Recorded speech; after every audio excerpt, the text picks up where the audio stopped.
Hi friends, welcome to our channel.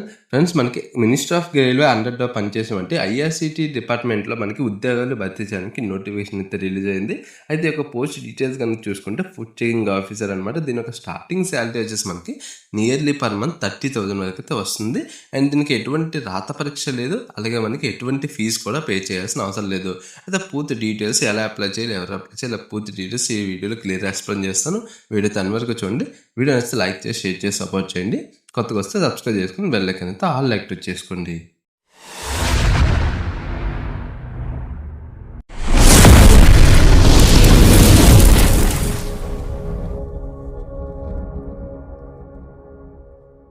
Friends, ఇంకో matter ఏంటంటే మన టెలిగ్రామ్ ఛానల్లోని డైలీ కరెంట్ అఫైర్స్ అని ప్రొవైడ్ చేస్తూ ఉంటారు అనమాట. ఎవరికైనా కరెంట్ అఫైర్స్ కావాలంటే వీళ్ళు అక్కడ డౌన్లోడ్ అయితే చేసుకోండి. విత్ పీడిఎఫ్స్ అనేది మీకు ప్రొవైడ్ అయితే చేస్తాను.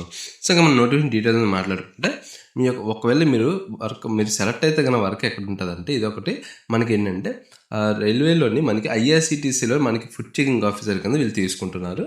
అయితే మన వర్క్ అనేది మ్యాక్సిమం వందే భారత్ ట్రైన్లో, అలాగే మనకి భారత్ గరువర్ ట్రైన్ ఉంది కదా, ఆ ట్రైన్స్లో వీటిలోనే మనకి ఏంటంటే వర్క్ అయితే ఉంటుంది. ఆ వర్క్లో మీరు ఏం చేయాలంటే డైలీ అనేది ఫుడ్ చెకింగ్ అనేది చేయాల్సి ఉంటుంది. క్వాలిటీ ఎలా ఉంది, సర్వీస్ ఎలా ఉన్నది, సో ఈ రకంగా మీరు చేయాల్సి ఉంటుంది.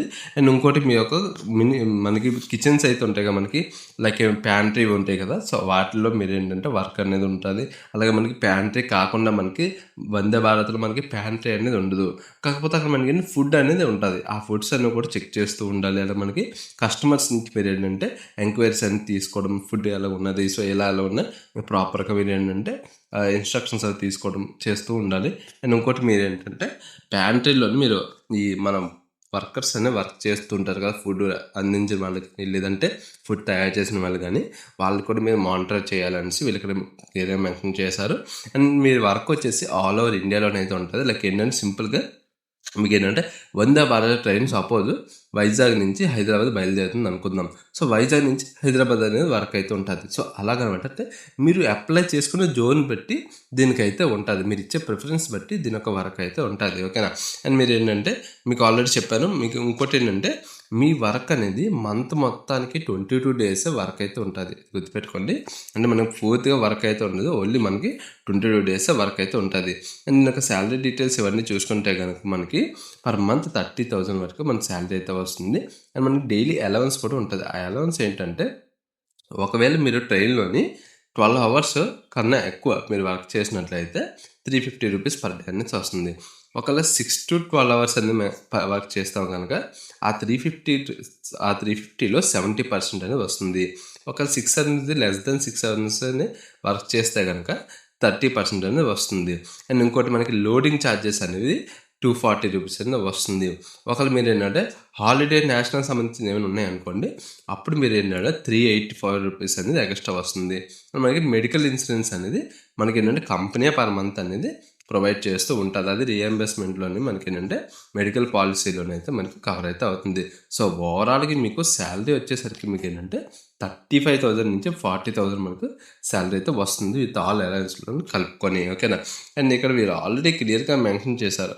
అదేంటంటే మీరు ఎటువంటి రాత పరీక్ష లేదు అని కూడా వీళ్ళు క్లియర్గా మెన్షన్ ఇక్కడ చూడండి.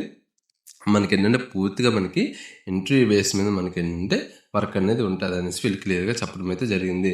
అండ్ ఎలా అప్లై చేయాలి ఏంటంటే మీరు ఇక్కడ చూడండి క్లియర్గా మీకు అప్లికేషన్ ప్రాసెస్ అనేది కూడా మీకు కింద ప్రొవైడ్ చేస్తాను. అప్లికేషన్ లింక్ కూడా కింద ప్రొవైడ్ చేస్తాను. సింపుల్గా మీరు అప్లికేషన్ డౌన్లోడ్ చేసుకోండి. ప్రతిదీ మీరు ఏంటంటే క్యాపిటల్ లెటర్స్లోనైతే రాయాలి. ఓకేనా.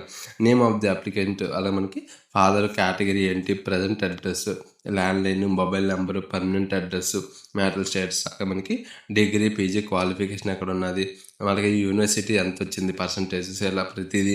ఇలా మనకి ఒకవేళ మీరు ఏమైనా పోస్ట్ క్వాలిఫికేషన్ ఏమైనా ఎక్స్పీరియన్స్ ఉన్నదా అని అడుగుతున్నారు. అలా మనకి లాంగ్వేజ్ అనేది ఏమేమి లాంగ్వేజ్ వచ్చి అనేసి వీళ్ళు అడుగుతున్నారు. అండ్ ఇంకోటి మనకి డాక్యుమెంట్స్ అనేవి మీరు సబ్మిట్ చేయాల్సిన డాక్యుమెంట్స్ అయితే వీళ్ళైతే ఇక్కడ మెన్షన్ చేశారు. ఇవన్నీ ఖచ్చితంగా సబ్మిట్ చేసి మీరు ఏంటంటే సిగ్నేచర్ అనేది చేస్తే సరిపోతుంది అనమాట. సిగ్నేచర్ చేసి దేనికి పంపించాలంటే మీకు అడ్రస్ అనేది ప్రొవైడ్ చేస్తాను. మనకి అడ్రస్ ఏదైతే ఉందో ఈ అడ్రస్కి మీరు ఏంటంటే మీ యొక్క ఇంటర్వ్యూ ఫైల్ అనేది, మీ యొక్క అప్లికేషన్ ఫైల్ అనేది పంపించాల్సి ఉంటుంది. ఓకేనా. అండ్ ఇంకోటి మనం ఇంటర్వ్యూ డేట్ అండ్ టైం కనుక చూసుకుంటే 25/4 మనకి 27 అండ్ 28 ఓకేనా. 27, 28, 25 ఈ 3 డేస్లో మనకి ఏంటంటే ఇంటర్వ్యూ అనేది కండక్ట్ చేస్తారు. మీకు ఏంటంటే మెయిల్ కానీ లేదంటే మీకు త్రూ పోస్ట్ ద్వారా కానీ మీకు ఏంటంటే మళ్ళీ రిటర్న్ అనేది వస్తుంది అని చెప్పడం అయితే జరిగింది. సో దాంతో మీకు ఏంటంటే ఇంటర్వ్యూ ప్రాసెస్లోకి అయితే మీరు వెళ్తారు. మన పోస్ట్ డీటెయిల్స్ అని చూసుకుంటే హాస్పిటల్లీ మౌంట్ అంటే మీకు ఆల్రెడీ చెప్పాను. అంటే మనకి పోస్ట్ గురించి. అయితే మనకు వాక్-ఇన్ ఇంటర్వ్యూ అనమాట. మనకి మీకు ఆల్రెడీ చెప్పాను. శాలరీ వచ్చేసి 30,000 పర్ మంత్ అయితే వస్తుంది. అయితే మన సెలక్షన్ ప్రాసెస్ క్వాలిఫికేషన్ అని చూసుకుంటే BSc hospitality and hostel administration చేసిన వాళ్ళు అప్లై చేయొచ్చు.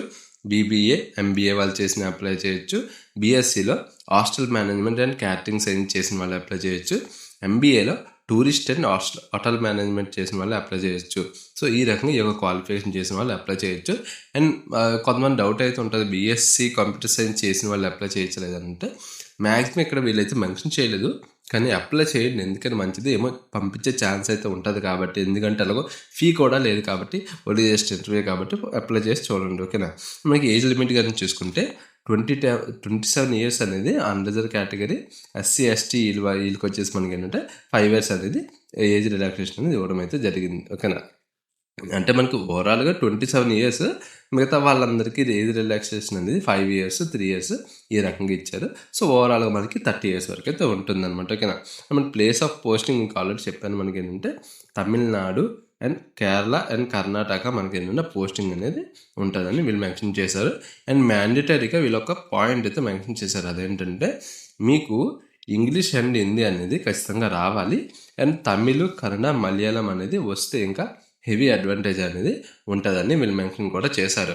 సో ఓవరాల్గా అయితే ఇదే ఫ్రెండ్స్ మన నోటిఫికేషన్ డీటెయిల్స్. సో వీడియో నచ్చితే లైక్ చేసి, షేర్ చేసి సపోర్ట్ చేయండి. మరిన్ని జాబ్ అప్డేట్స్ కోసం మన ఛానల్ సబ్స్క్రైబ్ అయితే చేసుకోండి.